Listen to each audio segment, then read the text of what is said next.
તો દિલ્હીની ગાદી માટે કોંગ્રેસ ગુજરાતી હુંકાર ભરવા જઈ રહી છે। CWCનું આયોજન ગુજરાતથી કરવામાં આવ્યું છે। ફ્રન્ટ ફૂટ પર રાજનીતિમાં ગાંધી પરિવારથી રાહુલ ગાંધી અને પ્રિયંકા ગાંધી આ વખતે લોકસભાની ચૂંટણીમાં જોવા મળી રહ્યા છે અને તેમને હુંકાર ભરવા માટે મોદી શાહના હોમ ગ્રાઉન્ડની પસંદગી કરી છે। CWCનું આયોજન કરવામાં આવ્યું છે સરદાર પટેલ સ્મારક ખાતે।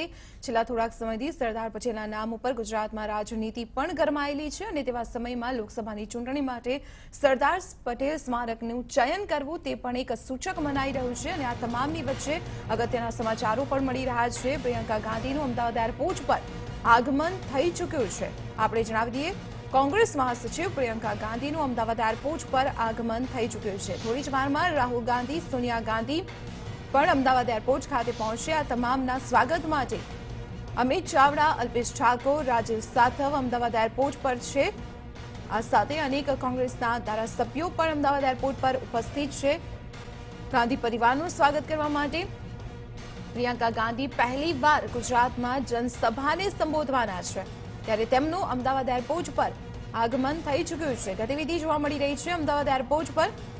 આપણે જણાવી દઈએ કે થોડી જ વારમાં રાહુલ ગાંધી, સોનિયા ગાંધી પણ અમદાવાદ એરપોર્ટ ખાતે પહોંચી જશે અને અહીંથી આ તમામ દિગ્ગજ નેતાઓનો કાફલો સીધો જ પહોંચશે ગાંધી આશ્રમ ખાતે।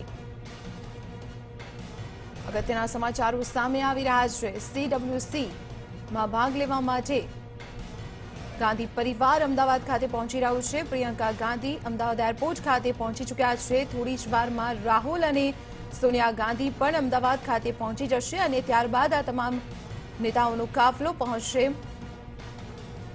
ગાંધી આશ્રમ ખાતે કે જ્યાં પ્રાર્થના સભા જે આયોજિત કરવામાં આવી છે તેમાં આ તમામ કોંગ્રેસના દિગ્ગજ નેતાઓ ઉપસ્થિત રહેશે, પ્રાર્થના સભામાં ભાગ લેશે।